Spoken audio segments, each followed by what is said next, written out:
Anga cher fidèle abonné awmunu abonné ndo ana sangana ka wakati anga bololo kananda bi ambe foli belelu wata ninka di anga diaspora malioma munu be anga jamana o koka amba la donné ka fo ko bi septembre kalo kile fly samba flani muwa anikile akwa kuna foni minabo sigi ka makono tene fuka se jumama ale wati selende ni ayo bisimila.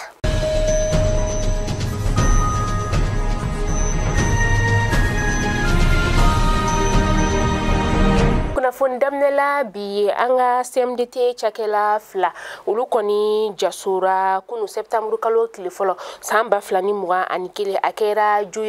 joira alebi tominia o laminina ayirala ka fo koni manunu koni jasura ka uto dogojo yoro odela kuna foni koni chientigiara uka sous-préfet alefe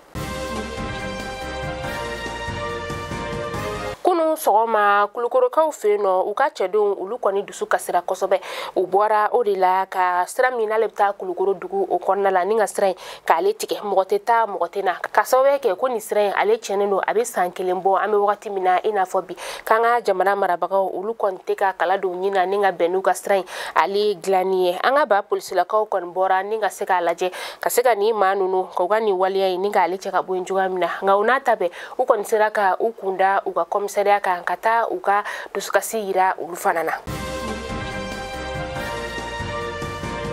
Bini sumelu bube maiga ale koni be anga kasubumba o konnala aka parti mao noye asma CFP katase a terila kaumani oye aka club des amis ulutume kuna fondila unyama kunu septembre kalo kile folo samba flani muka anikele aka parti ere o dagayorola uya iraka foko ni ayekuye kuna fondila wele ode ka iraka fo ko ulu koni be sumelu bube maiga ale kokoro hal no asoro abe kasula ni wakati ko fole ola kasabu yake ulu konika nyama didu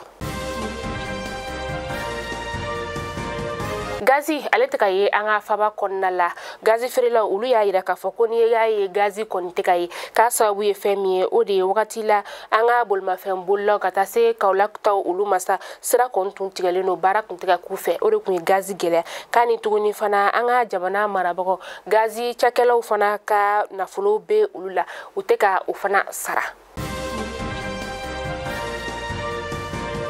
kunu septembre kalo kile folo samba flani muwa anikele dansan petanga ale sira ola dansan petanga ale be douanza o laminina anga wolo masiri tabauka bolma fen koni yelena mujuka na perena nuye akara na yakanta ni wolo vla o wakati akoni yelela ka fo ko ma woro bonyo wore tumi bolma fen ale konnala ma fla ulu koni sara o yoroni bela ma nani ulu jogina ma munu jogina uluta ninga takanu liye douanza kene ya sola kaseka kenya kunfolo ke ula janu ku taga nu yesevare labitani so ula ame dawudi ke bamagato ye alaka bada dali no yawe mamunu fana be no nulu bi labitani so la alaka kenya duma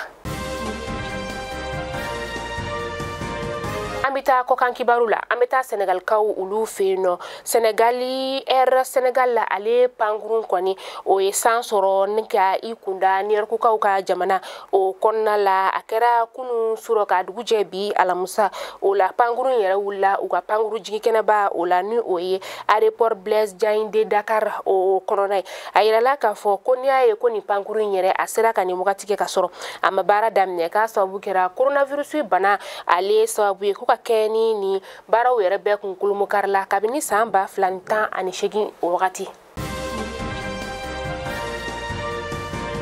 kuna fonda tugula Togo Kenya tigilama ulu kon fana bora kunu ninga ukani songu ya ka oyira ka sababu yake ko ulu kon blalente uga bara o minan konnala wa barake minan foi fanate ubolo bala nyini ko ka dofra uga barake minan ka ukoni bora ubna to ni songu ya na klefla o konnala a konnala sa unuga Kenya ministry kontu nyogon kuma nyogon ya tarata donya temeni na halo na tabe uni kon bora ka ukani songu ya ira kunu abena to sena fobi sogomarena no bi alamsai